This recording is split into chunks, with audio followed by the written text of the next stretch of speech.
Summary and analysis. The main take-home message of the Transitional Program is that we socialists need to adapt our slogans, strategies, and political program to match our current historical moment, and be sensitive to the political mindset of the masses of working-class people. And while we adapt to the current situation, we never lose sight of our long-term goal of socialist revolution, and we never compromise on our values in the process. It's important for socialists to involve ourselves in day-to-day struggle, even when working-class people are fighting for seemingly minor reforms. During this process, we should call for transitional demands. Normally, when we think of political demands, there are two types of things we can call for. We can call for modest reforms we can win under capitalism, like a steeper graduated income tax or raising the minimum wage. We might call this the minimum program or minimum demands. Minimum demands are important. Working-class people often struggle to secure the means of our own survival, and we can't wait for a revolution. But the problem with minimal demands is that because they focus only on the present, they can't guarantee a quality of life for working-class people down the road. In fact, capitalists usually use their power and influence to chip away at reforms that workers win. Only a socialist revolution, which takes this power away from the capitalists permanently, has any hope of truly solving working-class people's problems. And that leads us to the maximum program, or maximum demands. Demands for revolutionary action, like demanding that all privately owned companies be turned into worker cooperatives, where all management positions are elected, or demands that the government step down so it can be replaced with something better.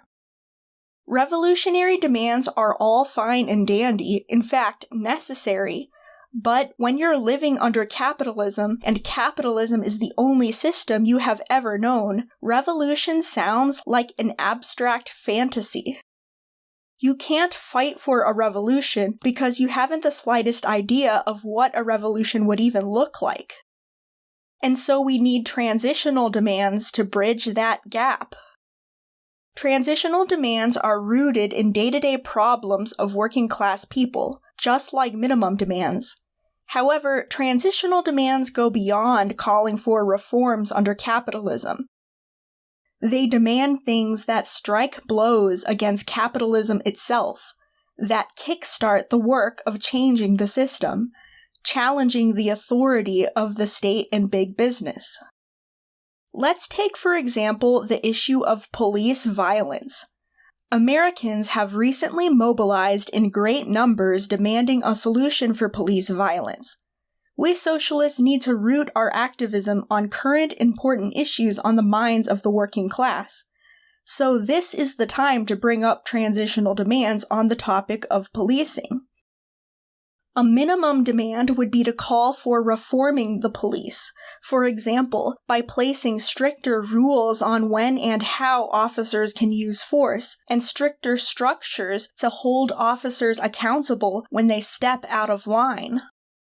While such reforms probably would slightly reduce police violence, they don't address the underlying systems that encourage cops to be violent in the first place. Cops are violent because their job is to keep the population in line using violence, thus protecting private property rights and the authority of the ruling class and the state. That is their job that they are paid to do, regardless of how nice or well-intentioned any particular police officer may be. No amount of reform can change that fact. A transitional demand takes the problem of police violence and goes one step further. Instead of asking for the police to change, why not challenge the very existence of the police themselves? Why not ask the tough questions about the role that cops play in our society and if it's actually a positive role to begin with? A transitional demand might be to defund the police and reroute that money into social services like education, affordable housing, or drug addiction treatment, which actually stop crime at its source. Removing some or all of the police off our streets would force us to rethink how society actually functions. This wouldn't exactly destroy capitalism or set up a dictatorship of the proletariat, but it is far more revolutionary and transformative than simply trying to get cops to behave better. Transitional demands not only push for greater change, they also serve as important conversation starters. When people hear us say, defund the police, they'll likely respond, wait, why do you want to get rid of cops? Don't cops help fight crime? And we can respond by explaining the true role of the police, the true role of the state, and how there are far better solutions to crime than simply locking people up or threatening them with violence. And since defunding or abolishing the police goes beyond what modern capitalist society can give us, since it requires us to rethink basic aspects of how society works, this can start another conversation about the need for socialist revolution. Look how much resistance we get from corporate politicians or capitalists when we bring up this demand. It's because the police protect private property rights, which keep the rich rich and the poor poor, which allow capitalism to function. As long as we have capitalism, they will always want armed thugs patrolling our neighborhoods to keep us in line. After all, George Floyd was killed just for trying to spend a bad $20 bill. He was killed in the name of capitalism. Once again, the goal is to link current problems to the problems of capitalism in general, and transitional demands hold educational value in communicating socialist ideas, which is something Trotsky mentions in the text. Keep in mind, this is not the only definition of the term transitional demands that exists. Sometimes socialists will say transitional demands to refer to things that might happen after a revolution, demands calling for things that would facilitate the transition from capitalism to socialism.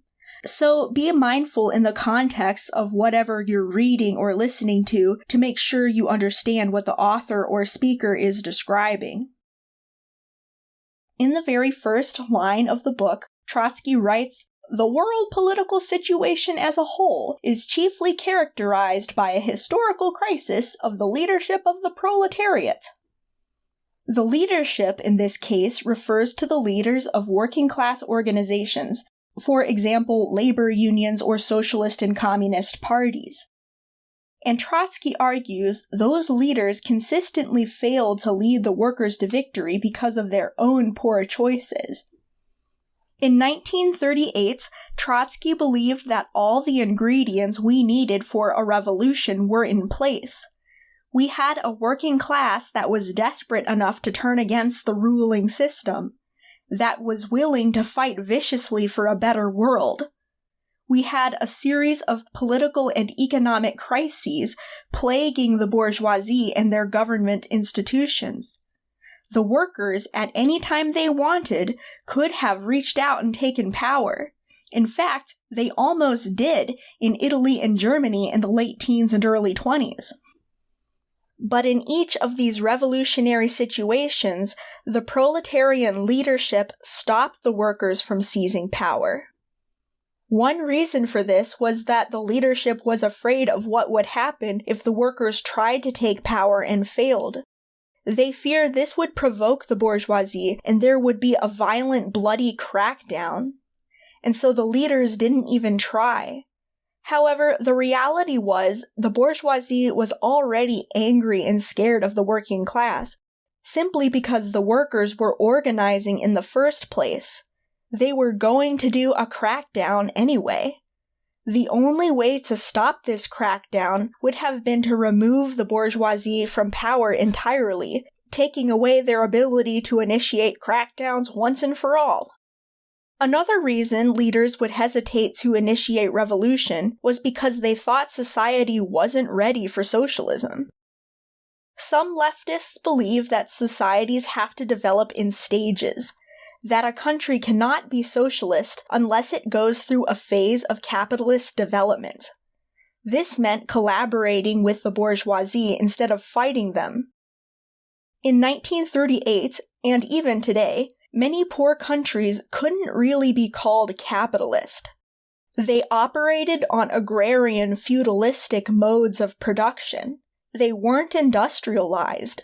They may still have been ruled by royalty or nobility. So the plan was that socialists and the local liberal bourgeoisie would team up, overthrow the royals, nobles, and foreign imperialists in a liberal democratic revolution, and then the country would industrialize under a capitalist mode of production until its economy was strong enough for socialism. This is why the Chinese government calls itself socialist, even though it presides over one of the most powerful capitalist economies in the world. The problem is, if the wealthy capitalists are allowed to continue operating, they will use their wealth and power to sabotage any attempt to move towards socialism, and they are liable to turn against the socialists as soon as the nobility and the imperialists are defeated. We see how the Chinese government keeps loosening and loosening its restriction on Chinese capitalists by the decade, leaving Chinese workers to endure capitalist hardship with long hours, low pay, bad working conditions, and very few welfare programs to lighten the burden. Capitalism under some circumstances can be very good for generating raw economic growth. But the problem is, if workers try to share power with the capitalists will use their money and influence to make a transition to socialism impossible.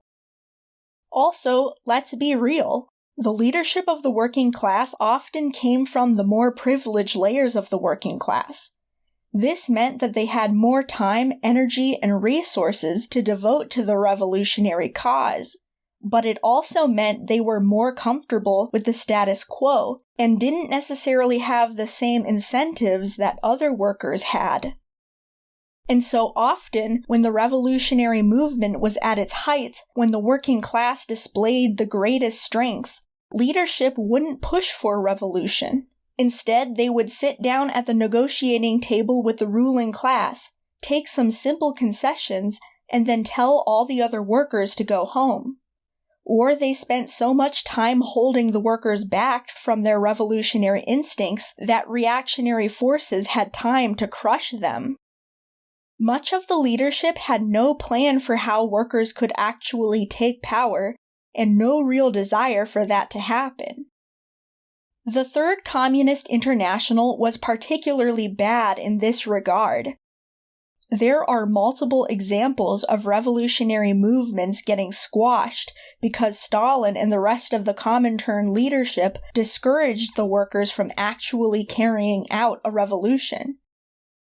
To return to China for a moment, a tragic example of this took place in the 1920s. Mao Zedong and the Chinese Communists could have taken power in that time. But the Comintern encouraged the Chinese Communists to try to get along with the Kuomintang, the reactionary capitalist regime that currently ruled China, to form a coalition and set up a liberal democratic government instead of Soviet democracy. The Kuomintang turned on the Communists in a vicious bloodbath. Attempting to compromise with the Kuomintang just ended in a lot of comrades getting murdered. Trotsky argues that revolutionary leadership has to walk a fine line. It has to constantly push for revolution while still rooting our activism in current problems workers are experiencing. We have to reject needless sectarianism, but we also need to understand who our friends and enemies are and not get too cozy with people who don't share our common goals. And when the moment for revolution comes, we can't chicken out and refuse to take power. To sum it all up, The Transitional Program discusses how working-class movements desperately need competent leadership who have their fingers on the pulse of the political environment, who can quickly and correctly analyze what's happening and respond accordingly. If leadership is too conservative, it will drag the workers down when the workers are ready and able to take power through a revolution. And the consequences for a smothered revolution can be disastrous and deadly, because it is always followed by a vicious crackdown from the forces of reaction.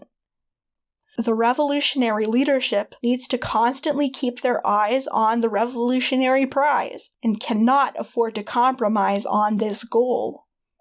And while we think ahead toward the greater goal of revolution, we also have to root ourselves in the here and now.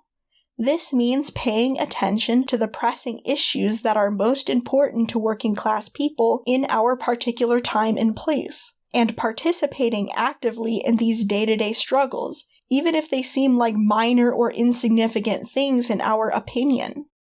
This means participating in working-class organizations that already exist, as well as building our own revolutionary parties of well-trained cadre who can act as a vanguard for a revolution. And while we participate in these struggles, we should connect these contemporary issues with the bigger picture of capitalist oppression, and point toward the need to overthrow capitalism once and for all. This involves calling for transitional demands, which address the current day-to-day issues, but go beyond minor reforms and actually challenge the system.